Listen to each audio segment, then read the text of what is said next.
kids. I know, and I love them, but don't you just sometimes wish they'd run away? Or... Welcome to MsMojo, and today we're counting down our picks for the lousiest parents in animated shows and how their poor parenting affects their children. We've already made lists for both mothers and fathers, so this time we've made sure to call out both guilty parties who are horrible together. You tried your best, and you failed miserably. The lesson is, never try. Number 20, Lynn L. Loud Sr. and Rita Loud, The Loud House. This might seem like a controversial entry since most of the time, Rita and Lynn Sr. are shown to be loving, supportive parents, and raising 11 kids is no easy feat. However, now and then, the cracks in their parenting become painfully clear. They hardly ever get involved when their kids get in trouble, and at times are downright afraid of them. No! We'll ride the storm out in here. Did you remember the bucket? Dang it. In other cases, they'd sooner face community service than fulfill their parental responsibilities. Undeniably, their biggest offense was joining their daughters in ostracizing their only son under the pretense that he was bad luck, going so far as to lock him outside and sell his furniture. What kind of example is that? Ooh, gosh, sorry, son, not you. Someone could get attacked by a shark. Number 19, Mom and Dad, Cow and Chicken. If we can't scare your kids into some sort of long-term phobia, then it's your money back. House calls 24 hours a day. That's it! Aside from raising too many genetic questions, Cow and Chicken's parents have become infamous for never being seen from the waist up, which is a pity because now we can't put faces to the madness. Along with being faceless, these two are often even more childish than their kids, and are shown to be twice as insane. Zany cartoon parents are nothing new, but it becomes a problem when their wackiness is at their kids' expense. Oh, how darling! A cow and chicken just like my cow and chicken! The kids will be so thrilled! Arguably, the only one more unhinged than Mom and Dad is the red guy. Says a lot, doesn't it? Cow and chicken show canceled! Not really, gee. Number 18, Jeremy and Pamela Manson, Danny Phantom. Jack and Maddie Fenton may have their scatterbrained moments, but at least their love for their kids is clear. The same cannot be said for Sam's parents, unfortunately. I'm keeping a detailed list of anything I find objectionable, immoral, or obnoxious. Jeremy and Pam Manson are everything that Sam isn't. Bright, peppy, and snobby conformists. Worst of all, they actively try to change their daughter's rebellious ways and frown upon her friendship with Danny and Tucker. Samantha, I forbid you from seeing this boy or any of your other troubled friends. Fortunately for us, Sam never inherited their snootiness and never lost sight of her true self. Still, it's sad when your parents try to mold you into something you're not.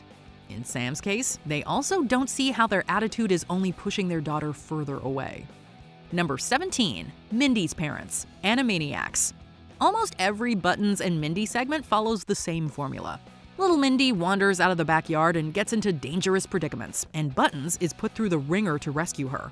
Is Buttons taking good care of you? Buttons! What is this? I told you to leave the mailman alone! Of course, we can't blame Mindy. She's just a child. Her parents, on the other hand, have no excuse. They leave Mindy unattended, expect a dog to be her babysitter, and have the nerve to scold him after all he goes through to save the child thanks to their negligence. Mindy doesn't even call them mom or dad, which isn't surprising since they're never around. Okay, lady, I love you. Bye-bye. No, manga lady. Manga munga mom. Ooga Moonga needs therapy. Number 16, Clayton and Blaberta Puppington, Moral Orel. Orel Puppington is arguably the most innocent person in all of Moralton. He certainly did not inherit that from his folks. I think it's kinda strange that I don't even remember conceiving this kid. Please, when do you ever remember? Clay is the strict, controlling, and manipulative patriarch of the house. He mentally and physically mistreats Orel and may have alcohol use disorder.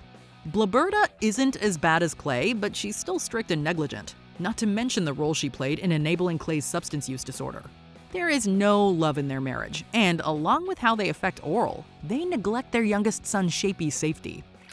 You shoot one thing this whole trip? Count 'em, one thing! And it's 2 of my last bottles of liquor! And by that, we mean they don't even notice him getting switched with another child for almost a whole season. We're happy to say that it's implied Orel would grow up to be a better parent than either Clay or Blaberta. Number 15, Boris and Doris, Caillou. It's been unanimously said that Caillou is a parent's worst nightmare. His brattiness was thankfully toned down in later seasons, but it was too little too late by then, and viewers will never forget what a tiny terror he was. Of course, the ones who truly deserve the blame are his parents. I can help you, I can help you. 16, 20, 1, 2, 3. Oh no, Caillou. Look what you've done. While they love their kids, they rarely step in when Caillou is acting out. Instead, they let him throw his temper tantrums and never really teach him how to manage his emotions and outbursts. It's much too small for you, so I gave it to Rosie to wear. It's not too small for me. It's mine! Worst of all, they usually just give in to whatever he wants, or let him go without discipline when he misbehaves, which is really only harming him in the long run. Number 14, Mom and Dad, Horrid Henry. With a name like Horrid Henry, it's pretty fair to say this kid is anything but a saint. The thing is, he really doesn't have a reason to be very saint-like. Henry's parents are kind of the worst. It's true. I sprayed him. Well, Henry, you should have got out of the way when Peter was watering the flowers. They show clear favoritism towards his perfect brother Peter, and frequently blame Henry for things that aren't even his fault. They don't listen to what he has to say, dish out unfair punishments, and are generally mean towards him. Unfortunately, the moments when they do act like loving, supportive parents are too few and far between. I shall now attempt to make this clever little boy disappear. Bravo! Bravo! Oh, lovely. Number 13, Preston and Priscilla Northwest, Gravity Falls. When we first meet Pacifica Northwest, she seems like your typical spoiled rich girl who thinks she's above all the weirdos in Gravity Falls.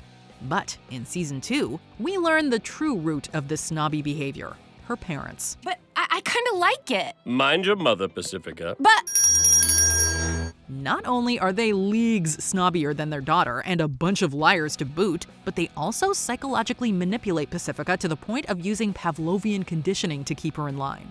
Luckily, Pacifica eventually finds some semblance of true camaraderie in Dipper and Mabel, and realizes that just because she's a Northwest doesn't mean she has to follow in her family's footsteps. I would just like to say that as a rich capitalist, I welcome your tyrannical rule. Perhaps I can be one of your, Horsemen of the Apocalypse? Number 12, Beatrice and Butterscotch Horseman, BoJack Horseman.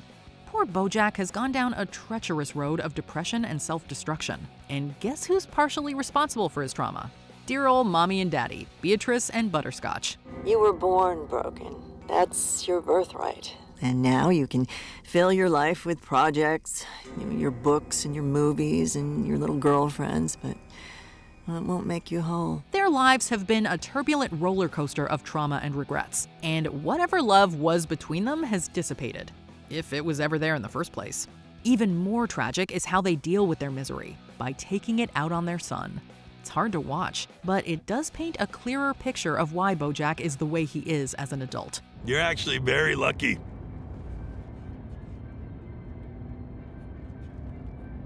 Thank you! Number 11, Drew and Charlotte Pickles, Rugrats. We joke about how the parents of Rugrats are all irresponsible when it comes to keeping an eye on the babies, but at least parents like Stu and Dee Dee take the time to raise their kids when they can. Meanwhile, Drew and Charlotte barely have any time to discipline Angelica. Is it spoiling a child to buy her a few new toys every day? Or to let her use my Armandi ties as jump rope? Charlotte is almost always on the phone or at the office, and while Drew is more active in Angelica's life, he's a bit of a pushover. While both parents care for their daughter and do lay down the law from time to time, Charlotte's absence and Drew's doting both leave a negative impact on Angelica, ultimately leading to her bratty behavior. It's too late for talk now, Angelica. We tried to reason with you, but you wouldn't listen. You'll be sorry! Number 10, Jerry and Beth Smith, Rick and Morty. These two are already a mess as a couple. Unfortunately, that plays a part in their parenting skills as well. You thought about getting an abortion? Everyone thinks about it. Obviously, I'm the version of me that didn't do it. So, you're welcome. Yeah. Beth barely has a maternal bone in her body. While she does care about her kids, she acts incredibly cold and distant from them. Are you drunk? What are my wife coach? You're what? Jerry cares very much for his children, although he's an insecure, selfish coward who rarely, if at all, takes responsibility for his own shortcomings. Beth? It's him or me. Seems like you guys need some privacy. A majority of these dysfunctions can be traced back to Beth's father, Rick, whose toxic, sociopathic tendencies manipulate Beth, make Jerry look even more pitiful, and trap the kids in the middle of the family's chaos. Number 9. Nicole and Richard Watterson, The Amazing World of Gumball. Nicole and Richard have a very touching love story. However, their parenting skills leave a lot to be desired. While Richard means well, he's dim-witted, lazy, and acts more like an oversized child than an adult. Nicole cares very much for her family, but she can be overly competitive, thanks to pressure from her own terrible parents, and has a violent temper when pushed too far. But I got straight A's. Not here. Gender. Yeah, F because I'm female. Being a girl is not an excuse. Neither one is a perfect role model, as they will frequently compete with their children for who is the best or who has it worse.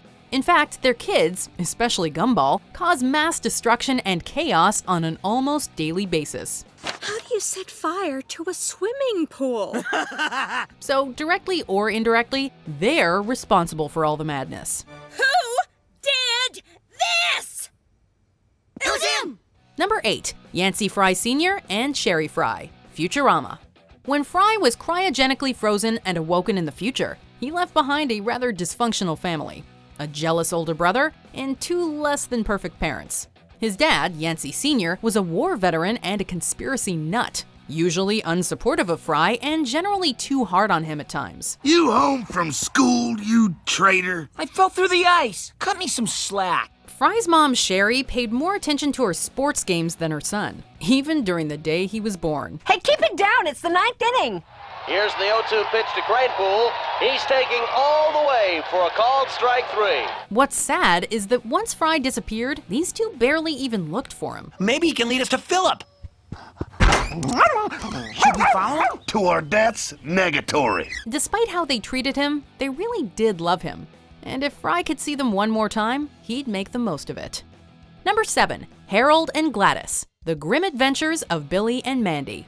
Meeting Billy's parents was certainly interesting. Harold is presented as a dim-witted, jobless man who shares his son's looks and single-digit IQ. He had a more intelligent side in the early seasons, but his brain power only went south from there. What that boy needs is focus. So what do you propose to do about it? About what? The focus problem. He's also afraid of Santa Claus and his own wife. Speaking of which, Gladys is a loving, overprotective mother and wife, but she is completely off her rocker and easily resorts to violence when crossed. When I say dinner time, I mean dinner time! She also has a deep hatred of Grimm after one bad experience. Sad to say, but Billy inherited the worst from these two. Number 6. Stan and Francine Smith, American Dad. An extreme CIA agent and a nagging housewife. Sounds like the perfect recipe for disaster in parenting. Now give me your lunch! Stop! Get off me! Yeah, that's what your mom said last night. Stan tries to mold Steve into his ideal son, usually by berating his geeky lifestyle, while constantly butting heads with Haley because of their opposing political views. Oh, hi, I'm Stan Smith. I think it's cool to trick my daughter. Who cares if it scars her for life? Francine started out more accepting of her children, but she tries desperately to keep Steve as her mama's boy no matter what it takes. I'm all you have. What? Well, no girl will ever love you as much as Mommy. And would only grow to be as selfish and mean as her husband. Together, they try to raise their kids by what's right for them, not by what's good for Steve and Haley. It wouldn't surprise us if their controlling attitude drove one of them away, again. Number 5. Dr. Heinz and Mrs. Charlene Doofenshmirtz, Phineas and Ferb. Heinz Doofenshmirtz hopes to one day rule the tri-state area. But a lot of his evilness may stem from how poor his childhood was. From a tender age, my father decided that it would be me. Thanks in part to his parents. For starters, they show more favoritism towards his younger brother and their dog. Along with that, they never let poor Heinz do any normal kid activities, disowning him at one point, and they didn't even show up the day he was born. Yeah, we're not sure how that works either. Hello, boys and... awkward. While it's mostly for laughs, after a certain point, it just becomes depressing. Thankfully, he didn't inherit their neglectful parenting, and actually tries to be a good father for his own daughter Vanessa, whom he shares custody of with his ex-wife Charlene. Maybe you're not so bad at dad after all. Number 4. Steven and Linda Stotch, South Park. Let's be real, the parents of South Park would take up more than half this list. A majority of them are either more childish than their kids, complete idiots, or both. So for now, we will settle for the parents that are all that and needlessly cruel. Butter's parents. That's right! If you keep putting food back under the wrong letter, it all goes wrong! Steven says he does what's best for his son, and yet he grounds Butters for the pettiest reasons. Linda acts nicer to Butters, but we're always worried about just how long that'll last. Shh. It's okay, baby. Mommy will be with you very soon. The fact that they can punish their son for literally anything doesn't help with his anxiety, but it does make it more cathartic when he finally fights back. I know that. What do you... This is for all the times I got grounded! Oh! Number 3, Robert, Big Bob, and Miriam Pataki, Hey Arnold. We all know Helga can be abrasive, rude, and a little dramatic, but most of the blame comes from her home life. More specifically, her family. Miriam mostly mopes around the house, usually in quite the state after having consumed too many smoothies.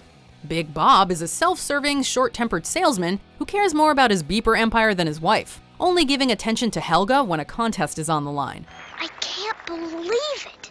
He didn't think I could do it on my own. Both parents show favoritism towards their oldest, overachieving, perfect daughter, Olga, so much so that they'll forget Helga's name, or that she even exists. Oh, not now, Helga. I'm too worried about your sister. That kind of neglect left Helga feeling alone and unloved, until a certain football head came around. I always thought those relationships were kind of special. Yeah, well, what do you know? Number 2, Mr. and Mrs. Turner, the Fairly Odd Parents. You ever wonder why Timmy Turner needs fairy godparents? Because his real parents are barely ever there when he needs them. We're going to the movies! All right! Not we're, as in all of us. We're, as in your mom and I. What? You're not old enough for this movie, and we're not taking you! Both Mr. and Mrs. Turner are complete nitwits, with Mrs. Turner slightly more intelligent than her husband, and the show does not even attempt to hide it. He says he's Timmy! That's creepy. And inaccurate. We know that Timmy was taken to school by his loving babysitter, Vicky.